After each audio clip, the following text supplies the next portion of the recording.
I'm sure nagustuhan niyo yung produkto. I think hindi niyo masyadong na-gets yung negosyo. Ganun talaga pag first time ka umattend, hindi talaga madadigest. I'm telling you, there's a big opportunity in this business. Logical po yung decision ng pag-join ko dito. Hindi po ako naging excited, hindi po ako nabaliw, hindi po ako na-motivate because I'm the one who's doing the motivation for 20 years. I've been training people for 18 years, ladies and gentlemen. Sa negosyo ng network marketing, 20 years na ho yung karanasan ko. And yung huling company ko sa J. Prestige Mindanao, kinuha akong vice president doon. So I was part owner of that company. And then nagsara kami because of the pandemic. May mga negosyo na rin naman ako napasok, may mga nasimulan na rin akong business. Sabi ko sa sarili ko, ayoko nang sumama sa networking kahit kailan. I don't like convincing people. At the back of my mind, meron akong haka-haka na ito na kaya yung company na makakatulong sa maraming tao. O baka magsara lang. O baka yung produkto pare-parehas lang. Nakuha nyo? Kasi ayokong umarap sa tao na magsasalita ako, magbibitaw ako, and then maniniwala ka sa akin, tapos ang ending, hindi mo pala makukuha yung mga gusto mo. Or hindi mo makukuha yung pinaniwalaan mo. I don't like that because for me, words are very important. I see to it, I am a man of my word. Gusto ko pag binitawan ko, kaya kong panindigan. Kung hindi ko kayong panindigan, hindi ko na lang bibitawan. And a lot of people complicate things. When I say complicate things, marami kasing tao, kinukomplika yung mga bagay-bagay. May mga gustong sabihin or sinasabi, pero hindi naman ginagawa. Hindi ko magets. Yan ang hindi ko magets kasi hindi ko in-apply sa buhay ko yan eh. Yeah, I make mistakes, ladies and gentlemen. Don't get me wrong. Hindi naman ako magaling na tao. Hindi rin ako perfectong tao. But what I'm trying to say, some people, most people, complicate things. I'll give you an idea. Lahat kayo nagustuhan yung produkto. Yes. Tama. Pero hindi lang kayo bibili. Exactly. So you complicate things. Why do I say you complicate things? Hindi ako naniniwala ng wala kang pera.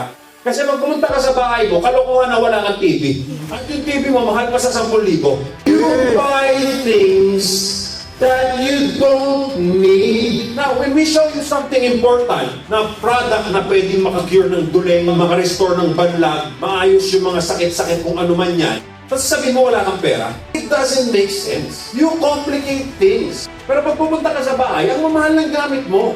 Yes. Ladies and gentlemen, wag ko kayo masaktan, hindi ko kayo sinasaktan. Sinasaktan ko kayo ng sakal.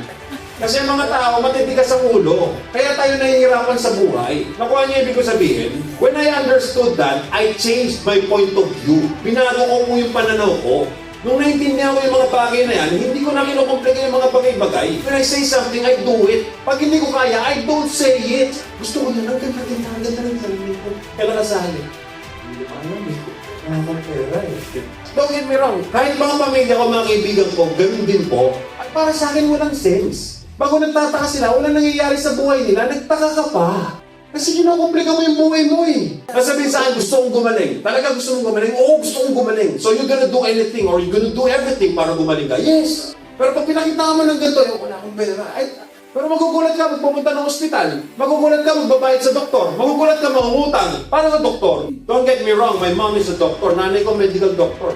Pero nung nag-involve na kami sa ganitong klaseng, healing, natural medicine, that's the worst place that I wanna go sa hospital. I will never go there as much as possible. Nakuha niyo ibig ko sabihin? Kasi alam ko hindi ko makukuha yung cure na hinahanap ko doon eh. But yun kasi yung reality ngayon eh. Ubus ang pera mo sa ospital. Ngayon, pakitaan ka ng ganito, natural remedy, nagdadalawang isip ka, nagtatatlong isip ka. Malamang pag uwi mo mamaya, malimutan mo na to. Pag nakain mo na yung McDonald's, nalimutan mo na to. Again, we complicate things. Ako, sabi ko kay Sir Wilman, hindi na talaga ako sasali. Retired na ako, brother. At saka hindi ako mapapalo sa pera. May pera ako eh. Sabi niya, sige, ito subukan mo yung product. Kasi 3 months nila ako pinuntahan sa bahay. Yung pangwaling punta nila, kasama na si Sir Wilman. Sinama na yung import. Now, binigyan ako ng salamin, hindi ko ginamit. Bakit ko hindi ginamit? Kasi ayoko ma-convince. Pag na-convince ako, mag-join ako, ayoko na nga eh. Tama ba? Ang kulit, pabalik-balik sa amin. Yung panghuling punta nila, binigyan ako ng salamin. Again, hindi ko ginamit. Pinagamit ko sa nanay ko. Yung effect sa nanay ko. 1 week, na-energize siya. Nagtaka yung mga friends niya na nasa church na mabilis siya maglakad. Tapos yung 2 friends niya, umorder sa kanya bigla. Kasi nabanggit niya, Germanium Stone. Pamilyar kasi sa Germanium Stone yung mga kaibigan niya. So sabi niya ng mga kaibigan niya, parang bumilis yung lakad mo. Ano nangyari? Pinasuot sa akin ng anak ko to, 1 week ko na suot. Sabi ng mga kaibigan, order kami sa'yo. Pag-uwi ng nanay ko, sabi ng nanay ko, pwede ba umorder ng 2 sakit naman nakakabili niyan? Sabi ko, di sa akin, kanina pala. Ako nagbigay sa'yo ng salamin. Naman naman sa akin ka bibili. So napilitan ako tumawag sa pinsan ko. Sabi, Tash, may order ng salamin. Bibili ako. Eh, naging maganda effect sa nanay ko. Binili ko na rin ang anak ko. Binili ko na rin yung asawa ko. At bumili na rin ako. O ngayon sabi ng pinsan ko, ba't bumili ka na ng 4-5 salamin, ba't ayaw mo pang gawin yung negosyo? Hindi ko naiintindihan yung negosyo. At ayokong intindihin. Ayoko na nga eh. Magaling kasi mag-persuade yung pinsan ko eh. Magaling talaga mag-persuade yun. Sabi niya, Tash, kung meron kang mga tao na pwede mong i-refer sa akin, refer mo sa akin, ako bahala. Ako tutulong. I know that doesn't work like that. I've been a networker for how long? I've been a trainer, I've been a vice president. I know it does not work like that. Kaya lang, sige na nga, pagbigyan ko to, ako nitong pinsan ko eh. Tawag ako doon sa isang kakilala ko, brother, may ginagawa ka bang networking ngayon? Wala. Gusto mo sumama sa akin, may company ako, sige, sama ako sa'yo. Pagsama niya, sabi ko, brother, hindi ka matututukan masyado, marami akong ginagawa. Total, alam mo na rin gawin yung negosyo, dyan yung pinsan ko, kayo na lang magtulungan. Sumama yung dalawa, in 3 weeks time, nakapag-produce ng 25 na salamin. So medyo nagtataka na ako. Sabi ko, ganun pa talaga to? Talaga bang makakabenta ka? May training ako sa Davao, real estate agent. Nagtatrain kasi ako, ladies and gentlemen, sa iba't ibang industry. Pagpunta ko doon, yung leader ko doon, ang unang bungad sa akin, Sir, parang nakakamiss mag-networking. Kaya lang walang matinong kumpanya ngayon. Sabi ko, may kumpanya ako ngayon. Sabi niya, ano? Sabi ko, ito. Ano yan? Hindi ko rin alam. Hindi ko kasi ma-present eh. Sabi ko, nakakagaling daw eh. Basta nakakagaling. Eh, paano kitaan? Hindi ko alam. Tawag ko ngayon sa pinsan ko, Kas, ikaw magpaliwanag ng kita, hindi ko alam talaga eh.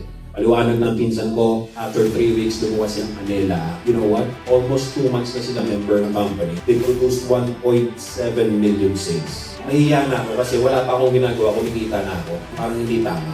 Then I decided, sabi ko, I'm gonna do this. So it's a logical decision. Maganda yung produkto, ladies and gentlemen, wala tayong kapareha sa market. Ang food supplement, maganda rin naman.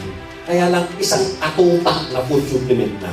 At saka ang hirap i-alok, hard selling. Ang daming paliwanag. Papaliwanag mo yung laman, mga contraindication, papaliwanag mo pwede ba yun sa ganito, pwede ba sa ganito yan. Ang hirap ito din sa food supplement. Tapos every month kailangan bumili. Don't get me wrong, I'm still a believer of food supplements. I take food supplements. But it's really hard to market. And that's the truth. Eto, isang beses mo lang bibenta, hindi niya naman kailangan bumili. Linggo-linggo ng salamin eh. Unless, straight niya. Gusto niya lahat ng design eh. You buy it, you use it, and it's forever. It's gonna produce, emit negative ions for the rest of your life. Makikinabang yung katawan mo for the rest of your life. That makes it cheaper. Kung nagustuhan niyo to, just do it. Alam mo na iniisip niyo eh.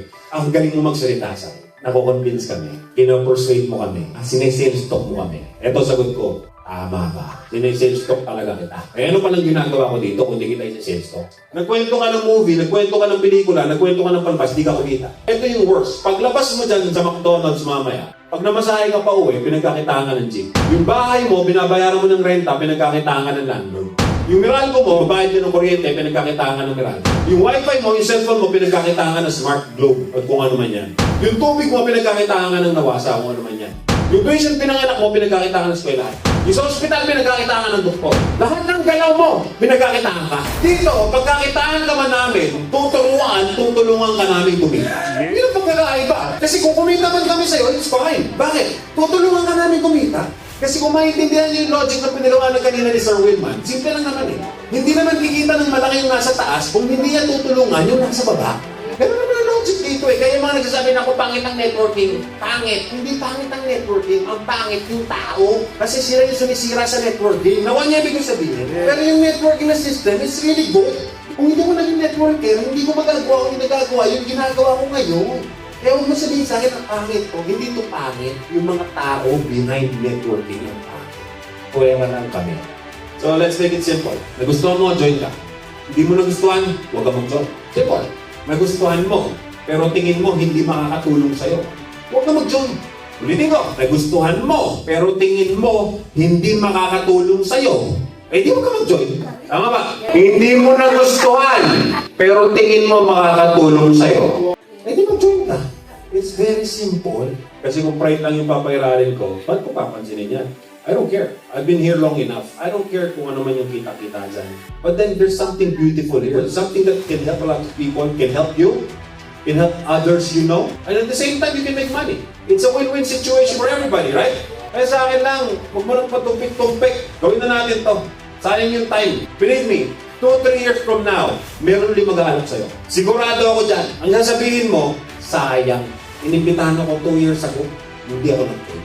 Tapos yung nag-invite sa'yo, kailan lang nag-join. Pero malupit, mas malaki pa kinikita sa'yo. Tapos sasabihin mo, ano nangyari yun? Nagtaka ka pa.